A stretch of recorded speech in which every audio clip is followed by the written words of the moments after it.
Hi, welcome to Courageous Journeys. I'm Peggy Oliveira. Today I wanted to talk a little bit more about shame. I recently did a live video, about shame and got quite a bit of feedback about it.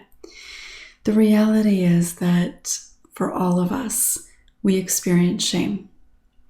Obviously, for some people, it may be more so than others, but we all experience it to some degree. Maybe it's just a moment, but for many, it's a place that we are constantly in. It's a place where pretty much anything in your daily life can trigger. And having shame triggered is an incredibly difficult place to be. You feel it in your body, you feel it in your heart, you feel it, you experience it, in your mind. It really has a tremendous impact when it's triggered. It's those moments when you feel like shutting down after an interaction with somebody, where you feel like running to get away, when you feel like you can never go back there or see that person again, when you berate yourself for something you've said or done.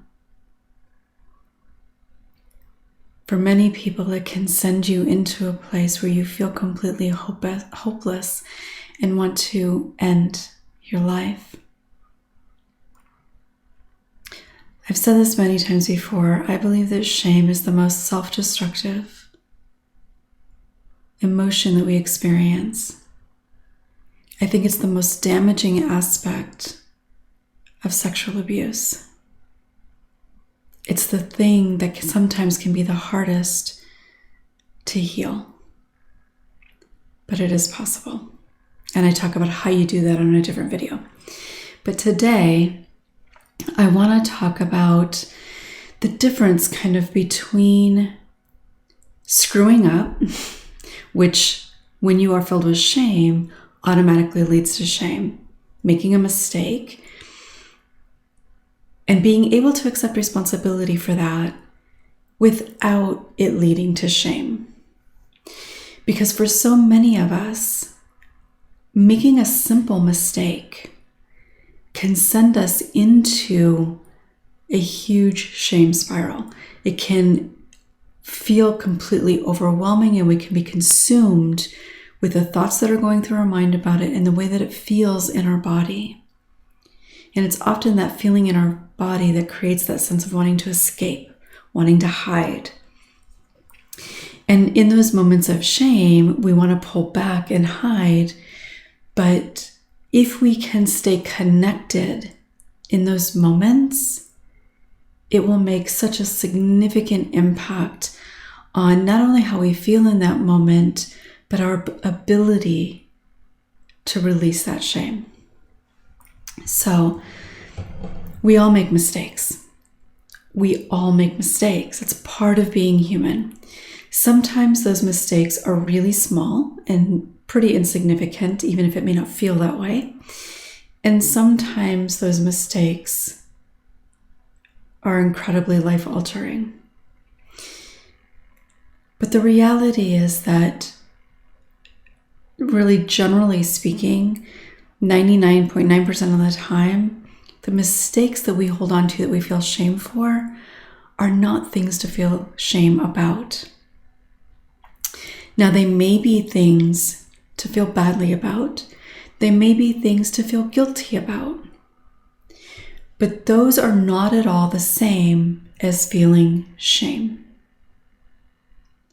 We can, let's say, cause a minor traffic accident. Hopefully it's not because you're being careless or doing something you're not supposed to be doing behind the wheel.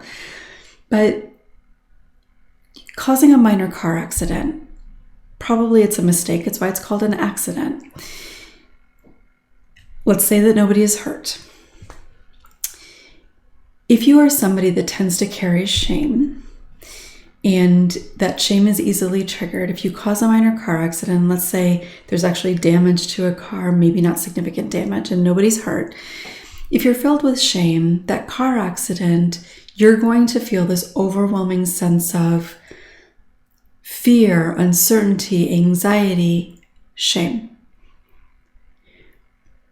It's going to feel so intense in your body that heart palpitations, the desire to run away, the desire to break down into tears, it's going to be an overwhelming feeling.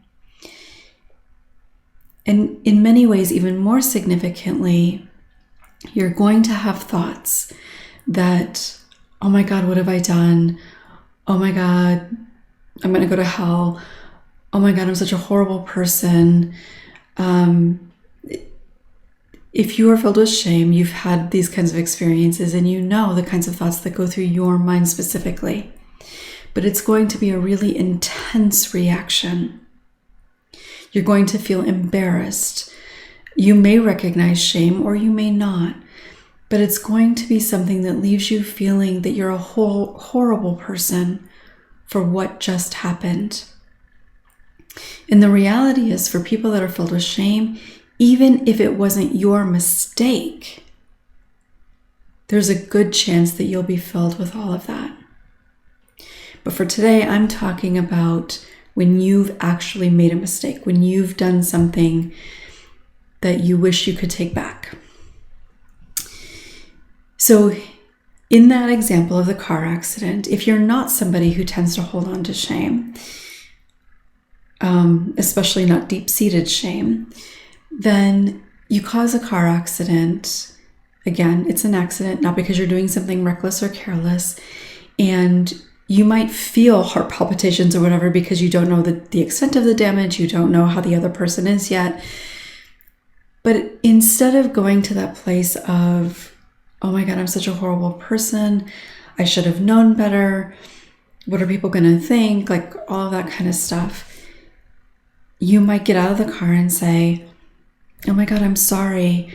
You'll see how that person is doing, but you won't feel so consumed with the horrible mistake you just made.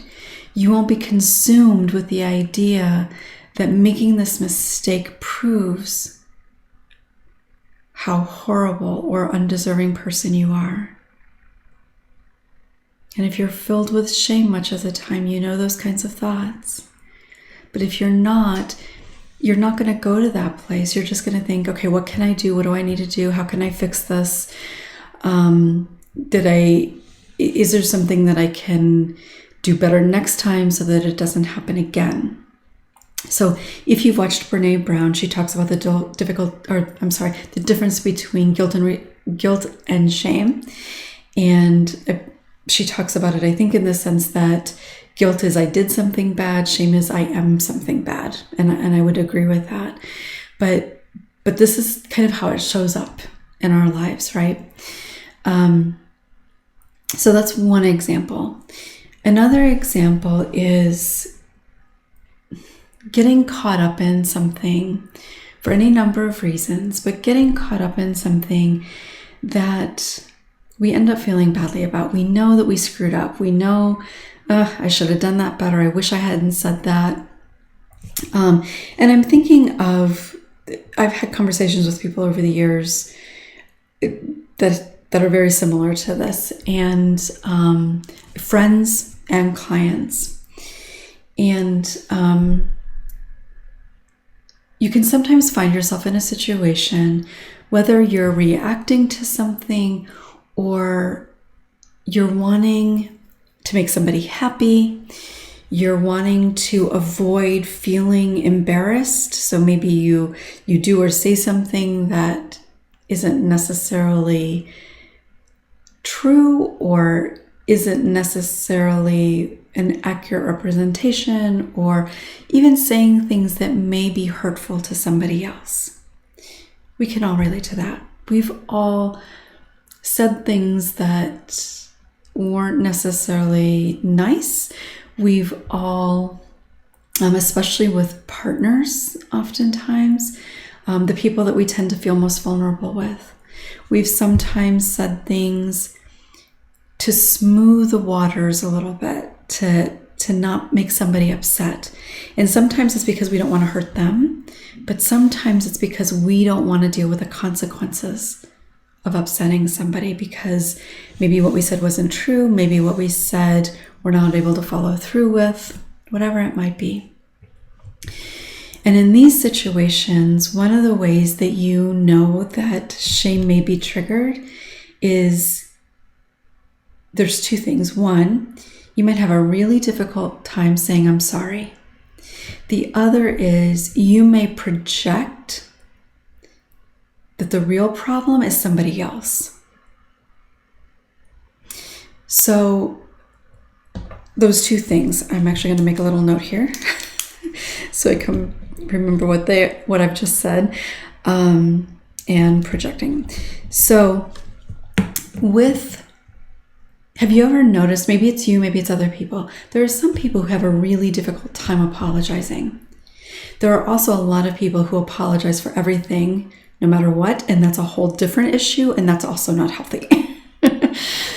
But there are people that have a lot of difficulty apologizing, like really owning what it is they're apologizing for.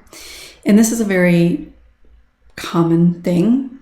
But one of the reasons that often happens, I'm not saying that it's always, but I would say most of the time, that happens because in order to acknowledge that we've done something wrong, in order to acknowledge we've screwed up, in order to acknowledge that we've hurt somebody, we have to be able to accept responsibility for that.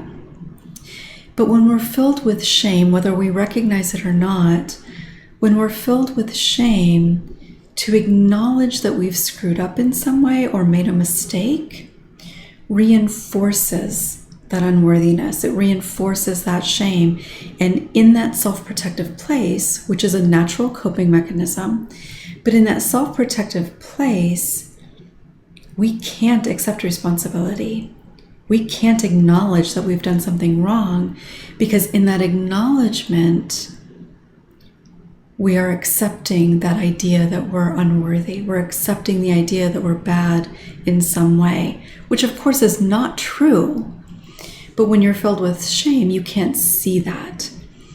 It's an automatic response to trying to stay away from feeling all that shame. So if somebody that you have in your life, or maybe it's you, if you recognize a lot of difficulty with saying I'm sorry in a way that is very genuine and authentic, like being able to acknowledge what they're sorry for, not just I'm sorry you feel that way, but I'm sorry that I said that, or I'm sorry that I wasn't more thoughtful, or I'm sorry I didn't think about that. There's a good chance that that person is hiding, is protecting themselves from shame. I'm not talking about that in a good or bad way. There's no judgment about that, but that is the reality much of the time. On the flip side, people will often project that onto somebody else. So for example, in the car accident example that I gave, somebody may have, their mind may have been somebody else or somewhere else and didn't notice that the person stopped in front of them. So for somebody that is filled with shame, quite often in a situation like that, immediately the fear, so they're going to feel fear because they don't know what's just happened. They don't know if anybody's hurt. They don't know if they're hurt. They don't know how much it's going to cost. Is their insurance going to go up? Is somebody going to get mad at them or whatever? So that fear is triggered. And the feeling of fear in our body and the feeling of shame in our body are very similar and intricately linked. So fear, even when you've done nothing wrong, if fear is triggered, it can automatically trigger shame. So in this example of the car accident, if you recognize that maybe you weren't paying as close enough attention as maybe you should have, if you recognize that maybe you were speeding, even if it wasn't very much, but you recognize that maybe you were speeding a little bit, you recognize that your brakes haven't been working really well, but you haven't gotten them fixed yet, There could be any number of reasons, but you recognize that maybe you've made a mistake. And again, this is different than somebody who thinks they've always made a mistake, that they're always screwing up and always apologizing. But you recognize realistically that maybe you've made a mistake in some way or another. An error in judging how long it was going to take you to stop. In that moment, shame can be triggered. And again, to avoid feeling the shame, to avoid feeling that strong sense of being bad or wrong or unworthy or whatever it is, you might project that onto the person that you've hit, or the people around you even potentially, the person in the car with you that was talking to you. But you might project that onto the person whose car you hit, and you might say not so nice things about that person's behavior, about how they drive, about how the person next to you that was talking to you never shuts up, or any number of things. But instead of being able to sit for a moment in, oh my God, I caused this accident, it becomes the responsibility of everybody around you. Right? We've all done that. I've done that. Everybody I know has done that, whether it's a car accident or something else. We do that. One of the biggest ways that it shows up in our lives is when we have hurt somebody. And I'm not talking about significant, I'm not talking about abusing somebody or anything like that, but maybe we've said something that wasn't particularly kind. Maybe we've said something out of feeling hurt ourselves that was hurtful to somebody else. Maybe we've agreed to something or promised somebody something because we didn't want them to be upset, because we wanted to make them happy, but we weren't able to follow through. And because we feel badly about that, shame can be triggered. But instead of being able to own that fear comes up. And again, fear and shame are very intricately linked. Instead of being able to own that and stand in that and say, I'm really sorry I screwed up, or whatever it is that we might say, we maybe tell that person that they're being unreasonable. You maybe tell that person that you never really said that. You maybe tell that person that they expect too much. There are any number of ways that could come out, but we've all done that. I know that you can relate. And if you're noticing, feeling this intensity of emotion going on inside you, it's probably shame. And I want to say right now, please take a deep breath. None of what I'm talking about right now is anything to be ashamed of. It's not. Breathe that in. Please take a deep breath. Let yourself take that in. There's nothing to be ashamed of. And this is kind of the whole point of this video. Shame is not where we want to go to. Shame serves no useful purpose. It doesn't. It drives us to be more hurtful. It drives us to shut down and pull back and not get the support that we probably really need in that moment. It reinforces a belief of not being worthy. It reinforces a belief of being bad in some way. That is not helpful. I don't care what you've done in life. Holding on to shame and having that triggered, no matter what the circumstances are, that is not a good thing. So especially if you are noticing maybe even some resistance to this video or feeling pissed off about this video, it's probably because shame is being triggered in some way. But just because shame is being triggered, it doesn't mean that you have something to be ashamed of. Remember that. Remember that fear, no matter what that fear is about, it feels the same in our body. So when fear is triggered, shame will often be right behind it. And you may not recognize it as shame. You may not even necessarily recognize how significantly you're affected by it. And again, there's nothing to be ashamed of in that. So what is important here? Because this is important. It's important in order to heal shame. It's important in being a healthy person. And it's also really, really important to the health of our relationships. So when we have screwed up in some way, it is important to be able to acknowledge that to ourselves, which is sometimes equally as difficult. And it's important to be able to acknowledge that to the person that we may have hurt or wronged or created more difficulty for, even like in a professional environment. So it's not about personal relationships necessarily. But if we are in a work environment and we had a responsibility to do something and we dropped the ball for whatever reason, doesn't matter what the reason is. Maybe it was just being careless and you didn't care that you dropped the ball, or maybe you were really struggling with something and didn't have the time to follow up with what you were supposed to do. Either way, doesn't really matter. But if you can recognize that you dropped the ball, and instead of going to a place of feeling shamed and feeling bad because, oh my God, I'm such a horrible person, I'm such a horrible employee, oh my God, I'm going to lose my job, whatever it may be, if instead you can recognize consciously, I really dropped the ball. For whatever the reason is, I really dropped the ball. I know that was my responsibility, or I know that I promised that I'd get it done and I didn't. So first of all, being able to acknowledge that within yourself is sometimes quite the feat. Like, it's not an easy thing to be able to do that. So being able to acknowledge that within yourself, not from that place of, oh my God, I'm a horrible person, and you apologize for everything, but from the place of, that was my responsibility and I completely dropped the ball.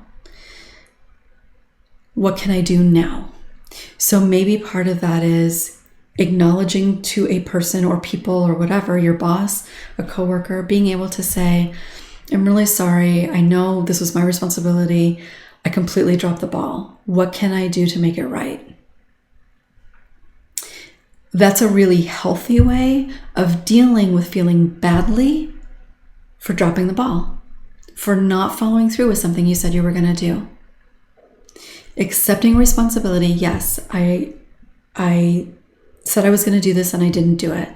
And not necessarily that you have to say that to the other person, but I think it is important to say it to yourself, to really be able to acknowledge what it is that you dropped the ball in and how it feels. Because you don't want it to go to shame, but you want to recognize that, yeah, I kind of screwed up here.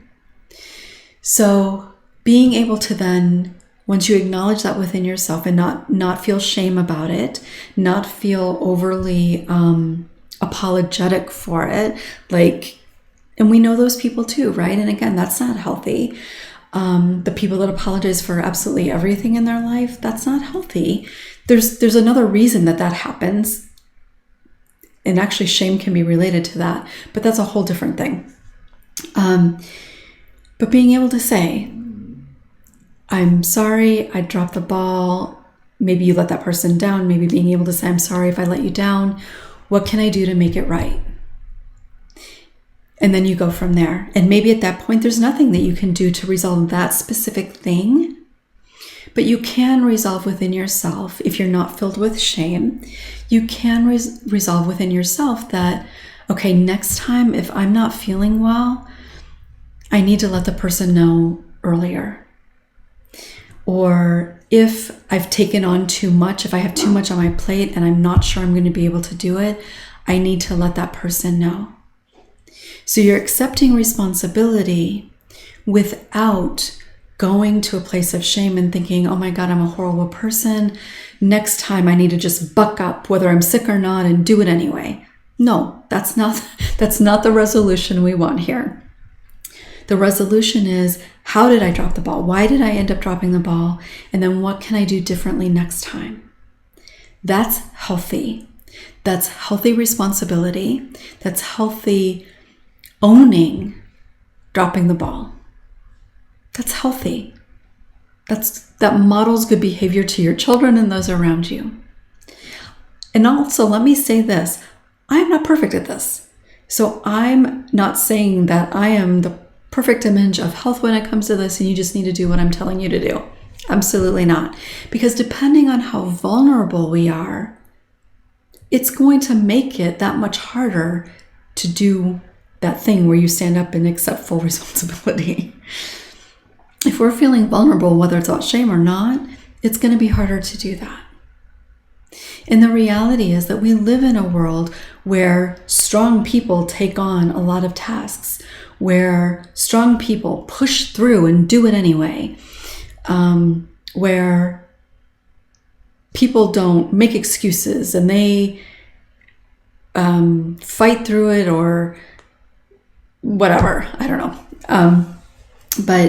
But we live in societies that's like supposed to be the thing that you're supposed to do, but it's not. And that's why we often find ourselves in situations where we keep doing these things, where we keep finding ourselves taking on too much, where we promise things that we have no business promising, where we overextend ourselves to make all these people happy, and things will fall through the cracks. Inevitably, we can't make everybody happy. We can't do everything that we take on for those of us that take on way too much. We're going to make our children cry sometimes. You can't promise your child that you'll never hurt them, because I can guarantee you will.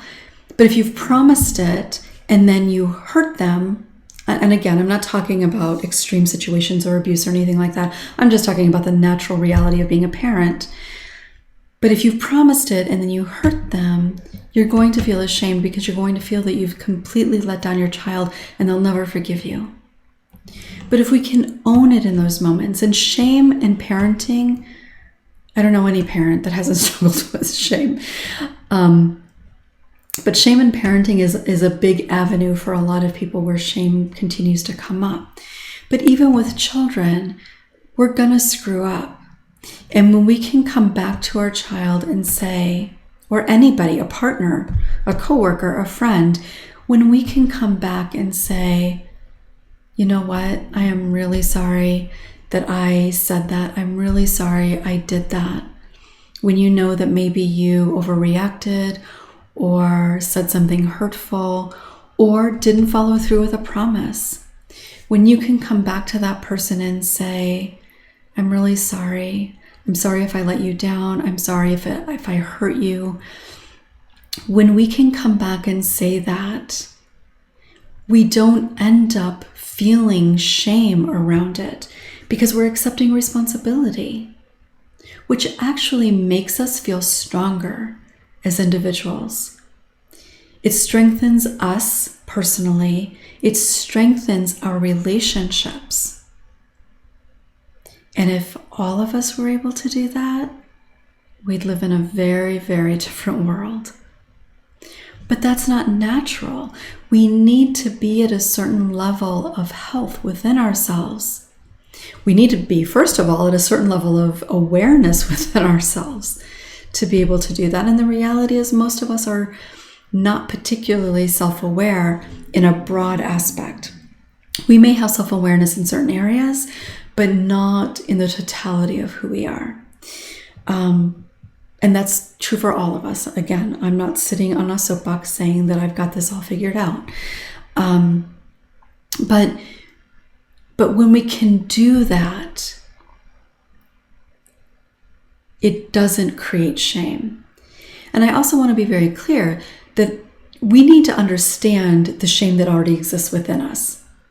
We need to be able to see what that is. We need to be able to heal that to get to a place where we can stand up and say, I really screwed up and I am really, really sorry.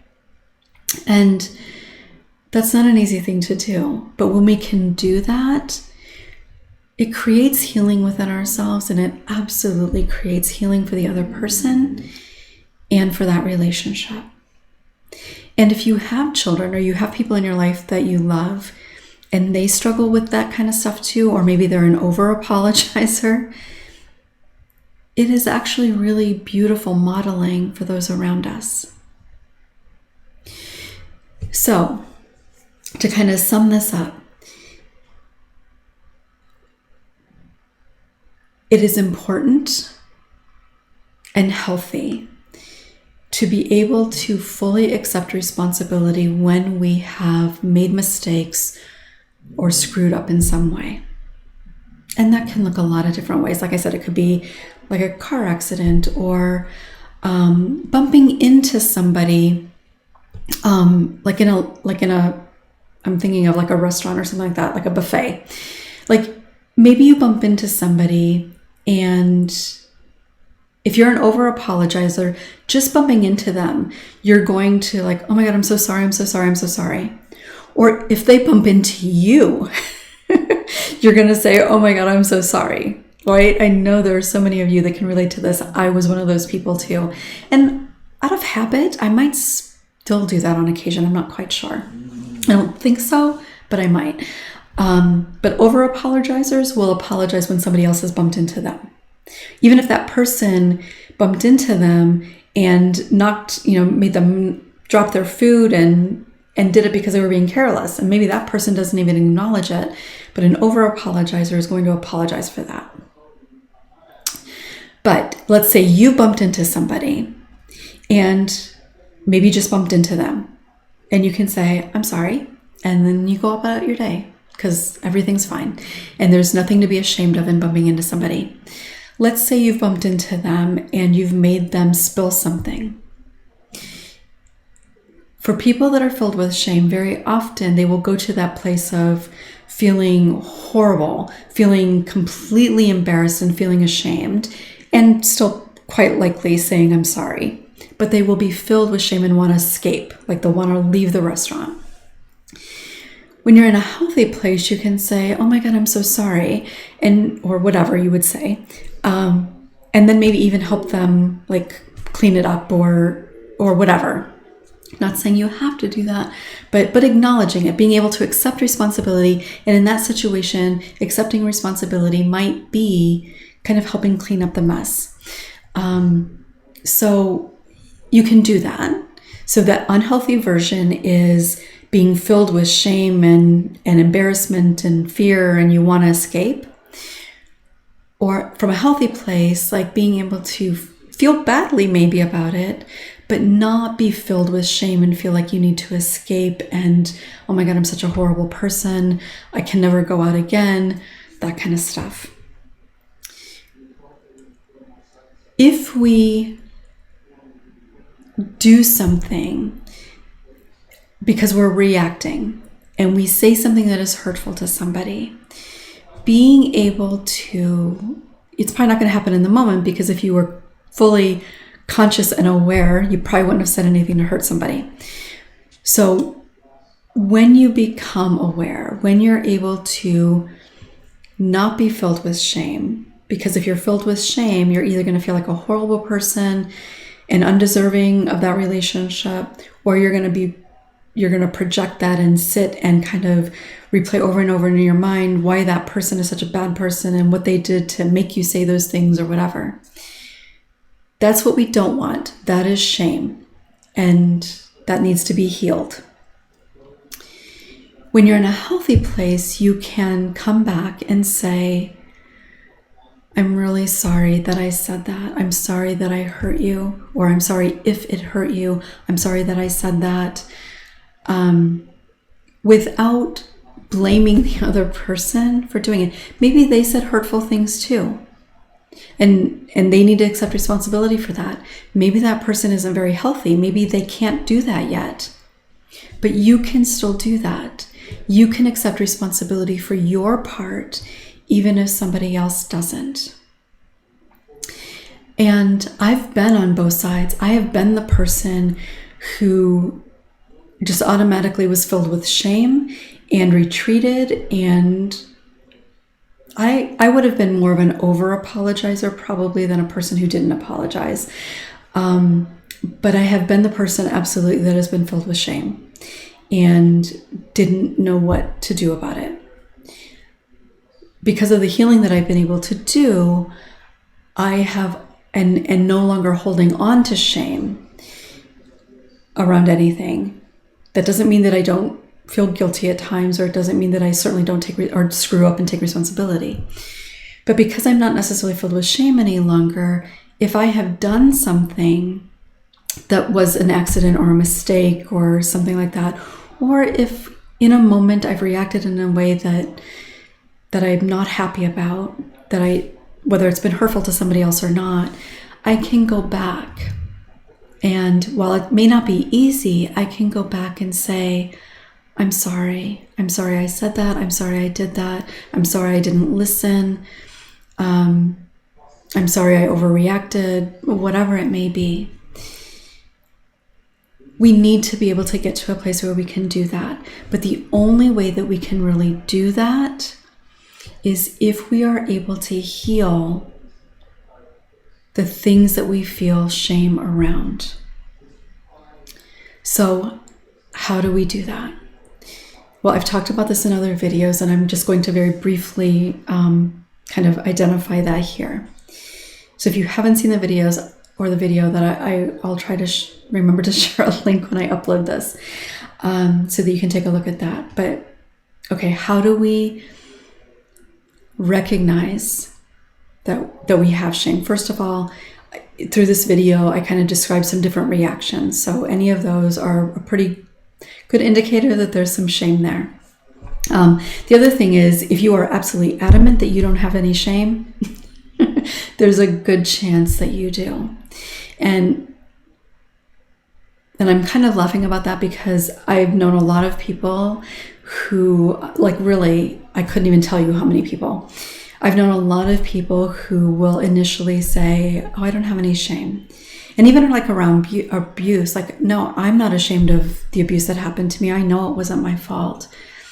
But whether it's about abuse or something else, when we really kind of start having conversations and really kind of get into the work or the healing or just kind of learning more, recognizing that there is shame. So if you have like, nope, I don't have any shame, it's a really good indicator that you probably do.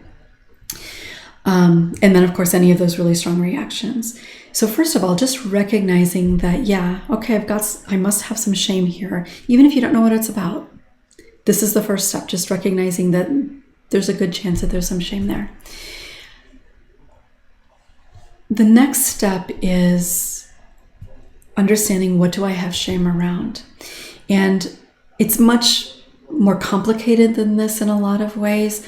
But a simple thing that you can do is check in with yourself and ask, are there things that I would be embarrassed, ashamed, fearful of telling other people?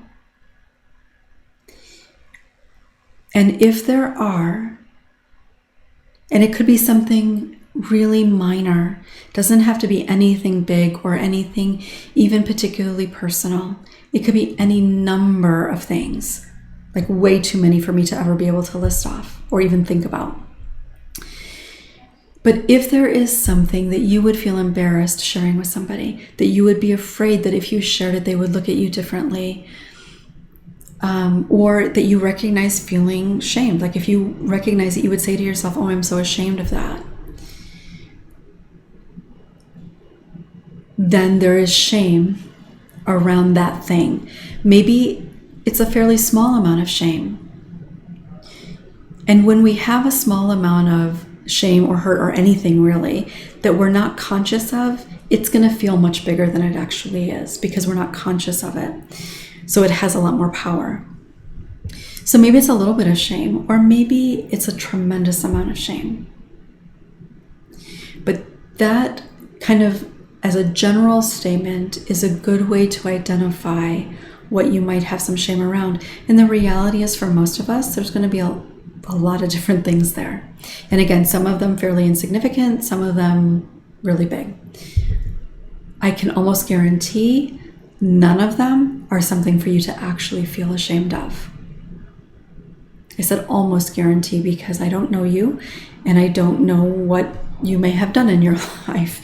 But for most of you watching this video, if you're still watching at this point in the video, I can feel pretty confident that whatever it is you think you should be ashamed of or you are holding on to shame around, not something to feel shame around.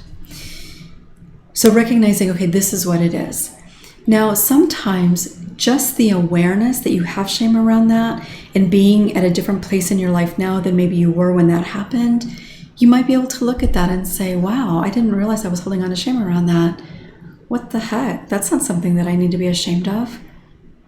And you might be able to let that go. But it has to be probably something pretty small. For a lot of people, again, especially if you're watching this video, it may take a lot more work than that not because there's something to be ashamed of, but because there's likely a lot of healing that needs to happen around that shame. And then in that case, you need a professional. And when I say professional, I'm talking about a educated, trained person that really understands this to help you navigate it. But once we recognize what it is, then we can do the work to release it. And very often, if we haven't done the work to really uncover it, the thing that we think it is isn't actually the thing it really is. And I'm sorry if that confuses you more, but this is part of the reason why it's important to work with somebody, a therapist, who can help you with that. And I want to give you kind of another little brief example of a conversation that I had with somebody of recognizing where the shame is or what the shame is around. So I was speaking with actually a friend, and she had been kind of struggling a little bit with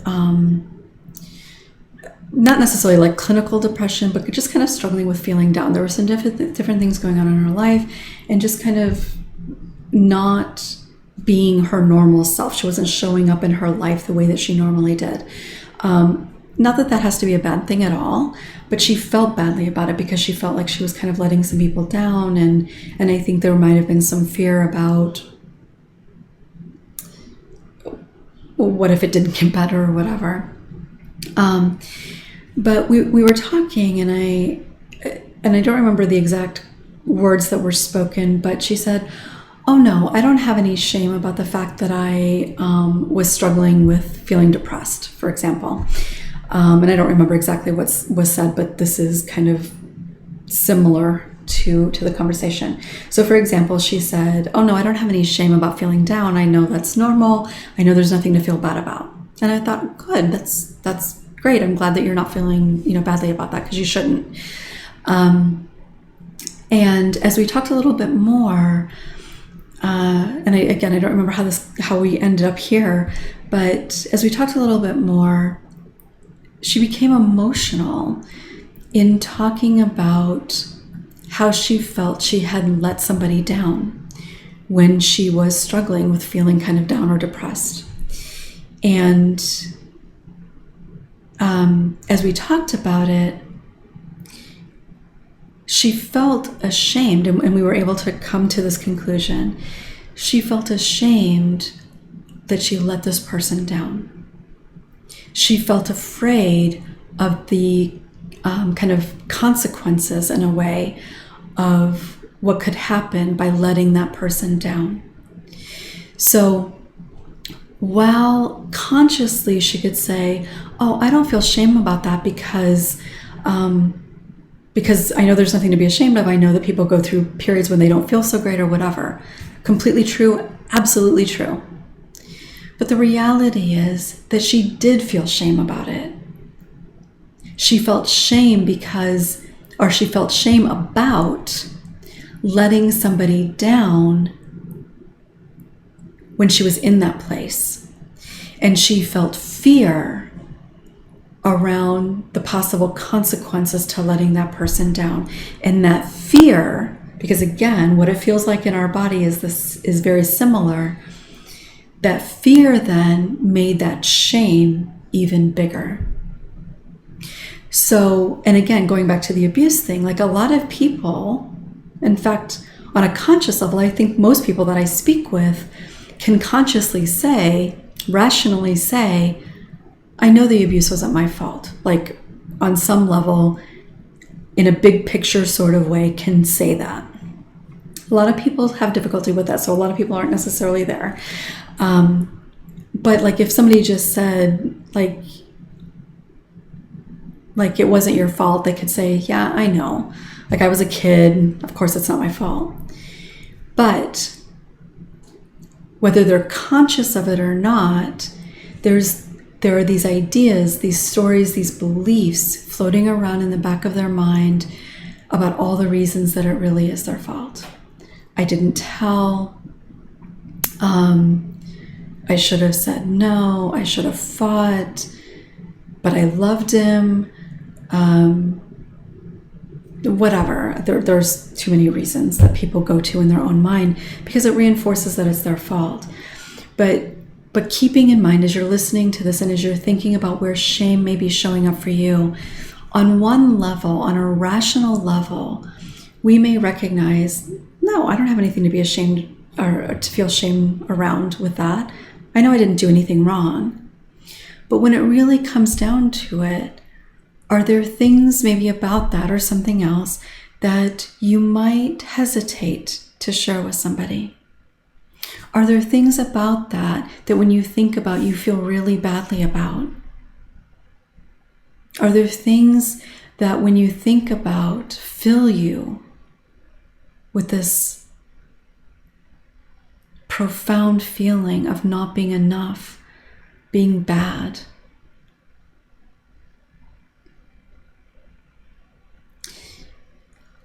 So doing the work of recognizing where we are holding on to shame, I believe is necessary for all of us to be able to live fully, happily, and free. And so much of the shame that we hold on to, there is no reason for us to be holding on to. It just becomes kind of an automatic thing, because when we're filled with shame, and for anybody who has been sexually abused as a child, you have like 99.9%, I can guarantee, unless you've done a lot of work already on this specifically, that you are holding on to shame. And the thing about shame is that when even in our current lives we do something that maybe we feel badly about, it's automatically going to trigger that shame. Even if there's a part of us in our present day that can say, wow, I really screwed up, I'm sorry. You know that there's probably still this feeling, this unsettledness, this uneasiness, this fear that's swirling around because it's triggered that shame. And that is the work that we need to be able to do. And we can only do that with somebody. And this can be hard to figure out sometimes, but we need to be able to do that work with somebody that isn't going to reinforce that shame. And again, that's part of the reason why I strongly encourage a therapist, because a therapist is going to kind of understand all of the nuances and the dynamics and be able to talk with you about it from a place that isn't going to further shame you, and be able to talk about the shame that may come up for you in talking about it. So there was something that just came to mind that I want to see if I can connect back to. Oh, there are times where we might share something that we feel badly about, that we feel shame around with somebody.